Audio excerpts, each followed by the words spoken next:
There's something people rarely tell you about healing. Understanding what happened to you isn't enough.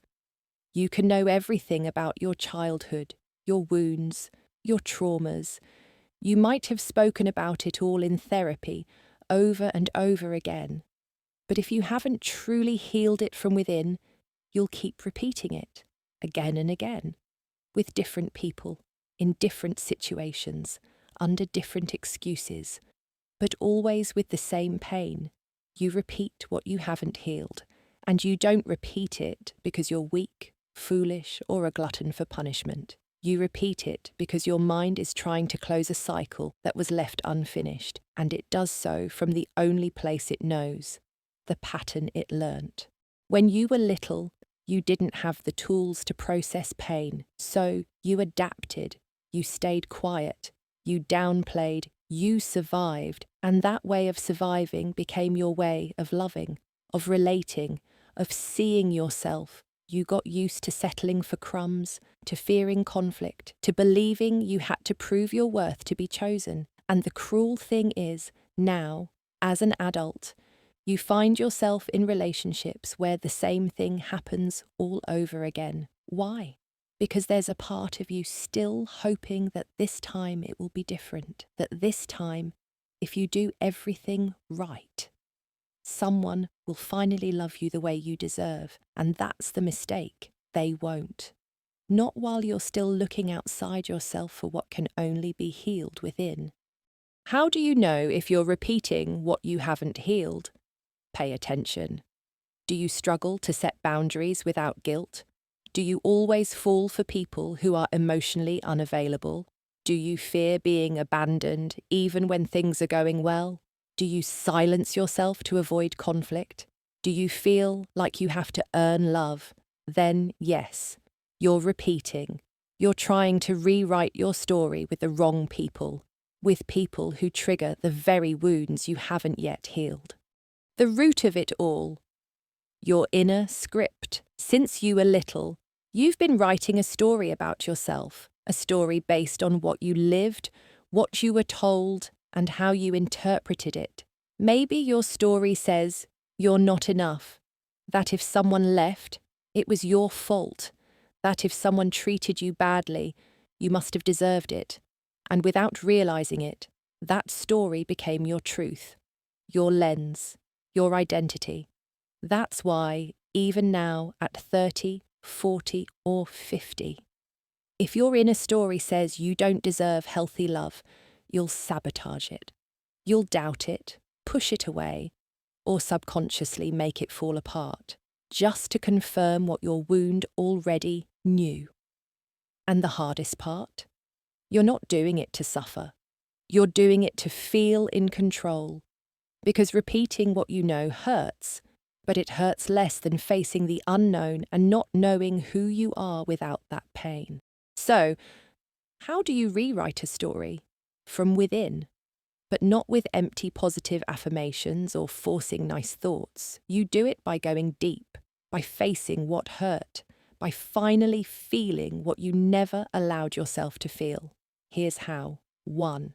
Acknowledge your wound. You can't heal what you won't see. And so often, we disguise pain with independence, humour, or busyness.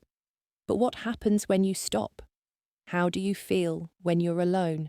That's when the wound shows up. The feeling of abandonment, the fear of not being enough, the ache of never being truly seen or heard. Acknowledging it isn't self-pity, it's validation.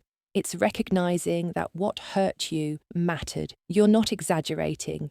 You're not making it up. It hurt because it meant something. 2.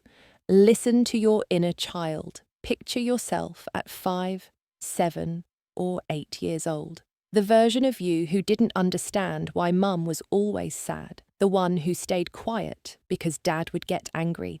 The one who tried so hard to be good to avoid being told off. Can you see her? She's still in you, and every time you neglect yourself, push through your pain, or criticize your needs, she feels it. Healing is treating yourself the way you always needed to be treated, with gentleness, with love, with compassion. 3. Identify the pattern you keep repeating. Not everything is your past's fault, but everything has a root. If you keep choosing people who don't choose you, ask yourself, where did I learn I had to wait? If you find it hard to say no, ask, who taught me that having boundaries was dangerous? Once you see it, you can't unsee it. And that's freeing, because you realize you're not just like that. You're operating from a script, one that can be rewritten.